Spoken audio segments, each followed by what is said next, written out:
further debate. I recognize the member from Oshawa. Thank you very much, Speaker, and I am glad to have some time on the clock and be able to speak to the Buy Ontario Act, Bill 72. This is a bill that has 3 schedules. We focused a lot on the Buy Ontario section. There's also a Highway Traffic Act section, and don't worry, I'm going to talk about that a bit. But first of all, I want to say that this is an opportunity for us to talk about opportunities in this province. If we are buying Ontario, we also need to be building Ontario. And as a girl from Oshawa, I know that we can build it well.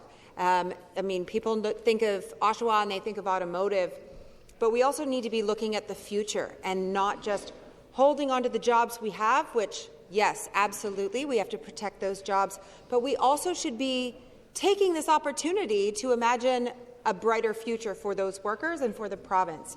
This is a government that has fleet vehicles. How many of those could be made in Oshawa? We make fantastic trucks.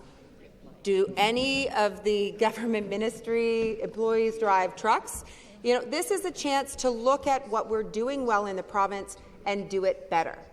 Okay, so in debate, we have been hearing about small and medium-sized businesses that aren't able to grow in the way that they would imagine or envision, that they might have to reach out to different provinces or other countries because there's some stupid barrier in the way that needs to be identified and moved. So this is the time to be getting creative and getting down to brass tacks and getting barriers out of the way for small and medium-sized businesses. But when we look at large businesses, when we look at a company like General Motors Canada, when we look at Stellantis, who's wreaking havoc on real people, on real lives, this is a government that needs to make deals and make agreements with companies, be at the table, but attach strings. Because those strings attached means that jobs stay in communities. And nobody wants to hear what this government is talking about with retraining. Okay, yes, we want retraining if and when that is what is necessary. But we should be fighting like heck to save those jobs. And I remember when GM was going to pull the chute, and we were in it to win it. We were fighting for those jobs, and this premier said to me something along the lines of the fact that I was peddling false hope. But I will always have hope for the people in Oshawa. I will always believe in auto workers and people who get up and go to work and want to make their communities better, want to build a quality product for their communities and neighbours.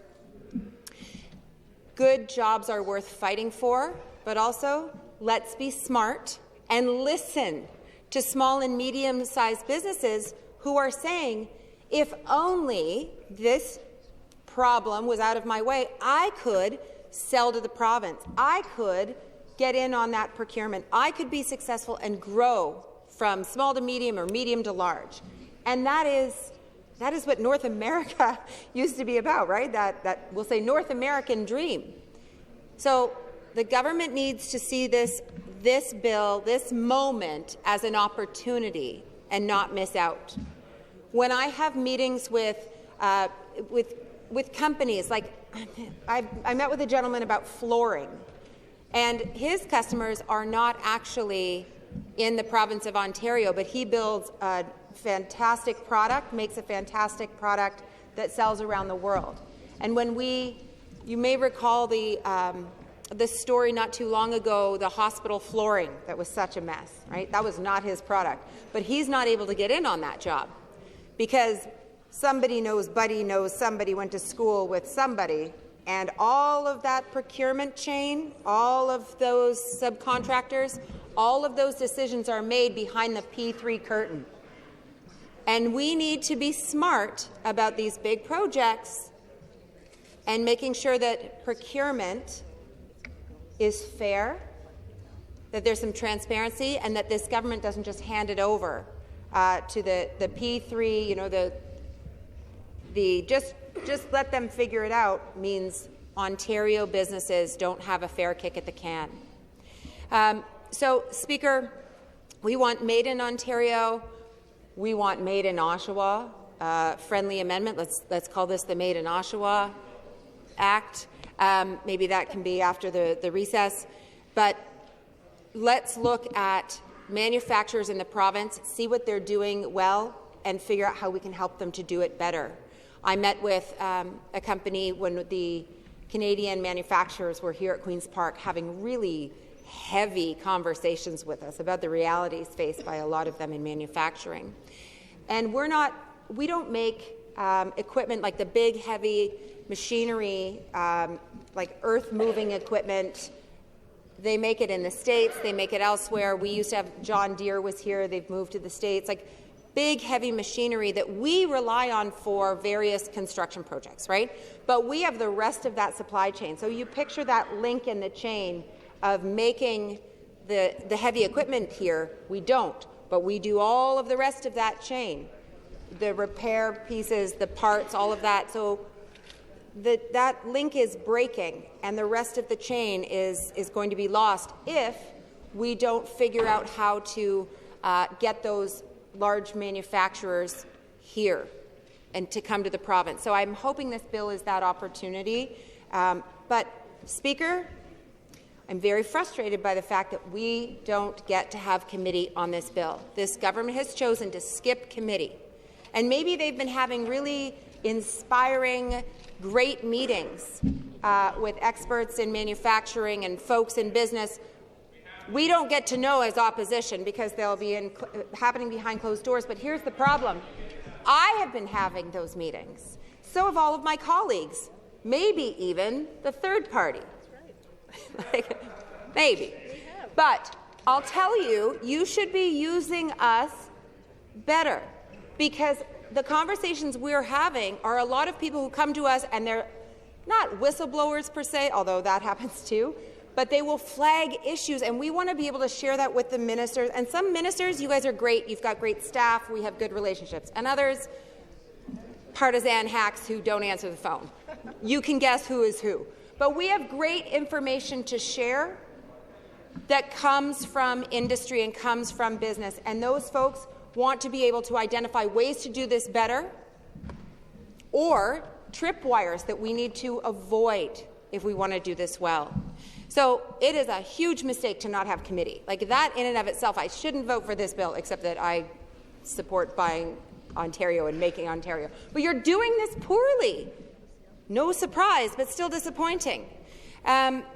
And when you have the chance to do things, you don't tend to do them well. I say that as the critic for infrastructure and transportation, and I could give a whole giant speech that is as long as the 95-year lease about the foreign-owned spa at Ontario Place. But anyway. But Speaker, the Ontario NDP, we proposed a Buy Ontario, Build Ontario strategy that would prioritize procurement, support domestic supply chains, and direct infrastructure spending to local industries. We also called for the Ontario First procurement. This is a chance that the government has had with us, and they've voted against it. So I hope they actually mean it this time. Anyway, this is the time not only to buy Ontario, but to believe in Ontario and to listen to Ontario and do it better. Speaker, in this bill, there's a second schedule on the Highway Traffic Act, and it is about the supersized speed limit signs. It was a mistake for this government to outlaw automated safety cameras in school zones, and legislating giant speed limit signs to replace speed cameras will not keep kids safe. These mega signs are too big to be secured on existing poles. They don't come with the necessary posts to secure them, and these signs will block sight lines of drivers and pedestrians if installed at ground level. If posted, they'll be too high, like what we're seeing in Ottawa. You could fit like 4 kids in, behind those signs. This is not safe. 4 kids in a trench coat, right? Like that's what I'm picturing, except that I don't mean to make light of it because people will be hurt. The gas pump stickers didn't stick, the license plates couldn't be seen at night or in sunlight or in the rain, and so now we have these giant signs. And for a government for a premier that is normally so motivated by polls, it seems unbelievable that he didn't factor them in when choosing supersized traffic signs. So maybe Ontarians should see this as a sign that the Premier should stick to provincial matters. Further debate?